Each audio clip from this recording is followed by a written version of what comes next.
오늘 본문은 에베소서 4장 1절로 3절까지 말씀이지만 오늘은 제가 설교를 간략하게 우리 피지에서 선교하시는 목사님 오셔서 또 은혜의 나눔의 시간을 갖기 때문에 1절 상반 1절 한 구절만 잠시 묵상을 하려고 합니다.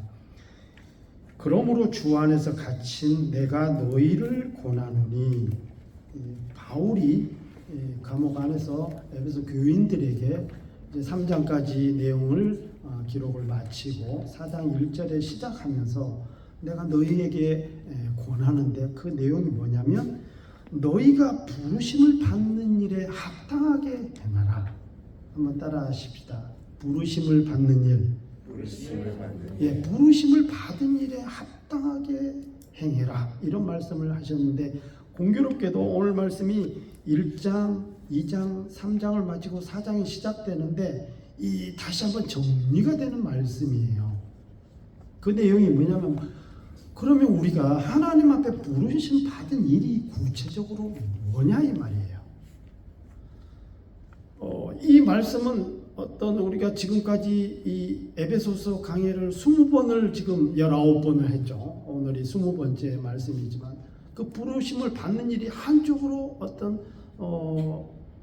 단순히 특별하게 어떤 사역적으로 사명적으로 나는 부르심을 입었다 그런 것이 아니고 물론 그것도 포함이 됩니다만 오늘 이 에베소서는 1장에 부르신 내용, 2장에 부르신 내용, 3장에 부르신 내용이 골고루 나와 있습니다. 물론 총체적으로 그 부르심의 어떤 받은 일이라는 것은 하나님께서 우리를 구원하시고 하나님의 자녀로 부르신 그 부르심 전체 혹은 자체를 의미합니다.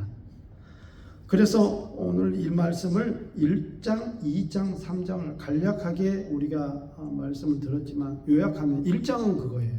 창세전부터 내가 너희를 불렀다. 하나님의 자녀로 삼기 위해서 창세전부터 오히려 영원전부터 내가 너희를 사랑하는 내 자녀로 삼기 위해서 은혜로 불렀다. 이 내용이 1장의 말씀입니다. 그러니까 부르심 받은 일은 하나님께서 나를 자녀로 삼기 위해서 부르셨다는 거죠. 그리고 2장은 하나님께서는 우리가 부르시지 않았으면 너희는 여전히 죄 가운데 빠졌고 그 죄악된 세대 가운데서 멸망할 수밖에 없었지만 하나님께서 그 죄 가운데서 부르셔서 하나님의 자녀로 삼으실 뿐만 아니라 하나님의 자녀다운 삶을 살게 하기 위해서 거룩한 하나님의 삶을 살게 하기 위해서 부르셨다. 그런 내용이에요. 단계적이죠. 그리고 세 번째로는 3장 6절에 있는 말씀처럼 이방인들이 복음으로 말미암아 그리스도의 함께 따라하십시다. 지체가 되고 함께 상속자가 되고 함께 약속에 참여한 자가 되게 됩니다. 함께 상속자가 되게 하고 함께 지체가 되고 함께 약속에 참여한 자가 되게 하는 일을 누구를 통해서 하냐면 교회를 통해서 하시겠다는 겁니다. 그래서 교회에 대한 정의를 말씀을 드렸습니다. 교회는 뭡니까? 바로 저와 여러분이에요.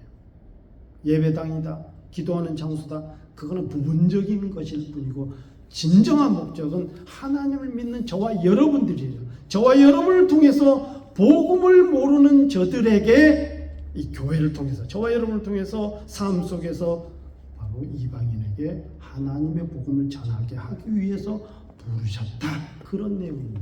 그러니까 이 3장의 내용만 위해서가 아니라 혹은 2장, 1장에 있는 그 세 가지 이유 전체 우리를 하나님의 자녀로 삼으시되 영원전부터 그리고 하나님의 자녀답게 살게 하려고 그리고 그래서 흠없는 자녀로 살게 하려고 이렇게 표현이 되어 있어. 그래서 선한 일을 위하여 내가 너를 지었다 이렇게 표현하고 있고요. 그래서 이방인들 복음을 모르고 주님을 모르는 저들에게 주 안에서 그들도 함께 상속자가 되고 함께 지체가 되고 함께 약속에 참여한 자가 되게 하기 위해서 교회를 통해서 그 일을 일을 하게 하기 위해서 너희를 불렀다. 그렇기 때문에 교회로 부르신 이 목적은 너무나도 크고 비밀한 일이고, 그래서 그리스도의 비밀이다 이렇게 표현을 하고 있습니다. 여러분, 이방인은 어떤 자입니까? 복음을 모르는 자입니다. 우리는 믿음으로 구원을 얻었어요. 믿음하게 되면은 대표적인 인물이 바로 아브라함입니다. 그래서 갈라디아서 3장도 그렇고요, 로마서 9장에도 보면 이 아브라함, 너희들이 믿음의 조상이라고 하는 아브라함이 누구더냐? 그도 원래는 갈대아 우르에서 살고 있었던 이방인의 땅에서 나고 자랐고, 이방이었던 그에게도 하나님이 부르셔서 하나님의 자녀로 삼았다. 그래서 하신 말씀이 갈라디아서 3장 8절에 보면, 또 하나님이 이방을 믿음으로 말미암아 의로 정하실 것을 성경이 미리 알고 먼저 아브라함에게 복음을 전하되, 9절에 그러므로 믿음으로 말미암는 자는 믿음이 있는 아브라함과 함께 복을 받느라. 그러니까 이방인이었던, 주님을 모르고 하나님을 은혜를 몰랐던 그 아브라함을 먼저 이방의 믿음의 첫 열매로 부르시고, 그를 통해서 내가 너로 인하여 모든 민족이 복을 받게 하겠다. 그 복은 뭡니까? 주님을 아는 복이에요. 그래서 주님을 아는 것에 대한 부분은 제가 지난주 말씀을 많이 드렸습니다. 그 높이와 깊이와 넓이와 길이가 얼마나 어마어마한지 거기에 대한 말씀을 제가 드렸죠. 그런 믿음의 조상이라고 하는 아브라함도 주님을 몰랐던 이방인이었다. 저와 여러분이 뭐라고요? 우리도 이방인이었어요. 우리도 주님을 몰랐고 여전히 죄 가운데, 그리고 거룩이라는 삶이, 하나님의 자녀다운 삶이 뭔지도 모르고 살아갈 우리의 인생이었지만, 하나님께서 은혜를 주셔서 믿음으로 말미암아 구원을 받게 하고 하나님의 자녀가 되게 하고, 그 자녀다운 삶으로 부르실 뿐만 아니라 교회로 불러 모으셔서 이제는 너희들 알고 있는 그 복음의 비밀을, 복음을 모르는 사람들에게 복음을 전해라. 오늘 말씀이, 그래서 너희가 부르심을 받은 일이 바로 그런 내용이라는 거예요. 거기에 합당하게 행하라 하는 내용은 다음 주에 하겠습니다. 2절부터 쭉 나와요. 어떻게 내가 행해야 될지. 오늘 공교롭게도 우리 또 피지에서 선교 사역을 하시는 우리 유광종 목사님 오늘 말씀 오셨는데, 제가 뭐 이렇게 준비하려고 한 건 아닌데 순서상 맡게 됐네요. 하나님의 손길이 있었나 봅니다. 복음 전하는 일은 최종 타켓이고 최종 골입니다. 결국은. 그러나 처음부터 복음을 전하라 그러면 나도 주님을 모르는데 내가 어떻게 그게 가능합니까? 성장해야죠. 선교도 성장을 해야 합니다. 선교하는 일에 저는 이렇게 배워요. 실력이 있어야 돼요.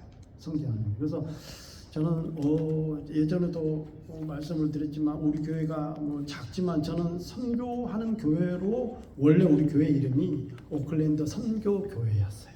이름이.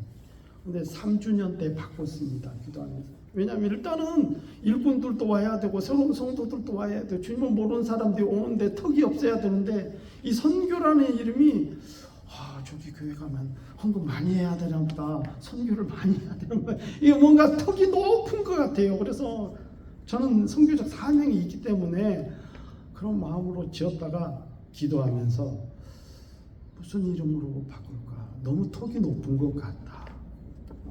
그래서 계속 일을 하다 보니까 어느 순간에 제가 알고 있던 단어가 떠오르는 거예요. 예전에 제가 영어를 좀 배운 적이 있었어요. 학원에 잠깐 몇 달 다녔는데, 그때 그 키위 백인 선생님이 키위들이 제일 좋아하는 단어가 무엇인지 아냐 그러더라고요. 몰랐어요. 그랬더니 칠판에다 딱 쓰는데 그 해피예요. 해피라는 단어를 가장 중요하게 생각한대요. 그래서 가만 보니까 제가 걸어온 삶도 그런 거예요. 그렇죠. 행복을 찾아 이 나라로 왔고, 또 제가 WCPM이라는 세계 교회 개척 운동 본부에 거기 담았던 곳에 그 이름의 그 샵도 해피 스토어였거든요.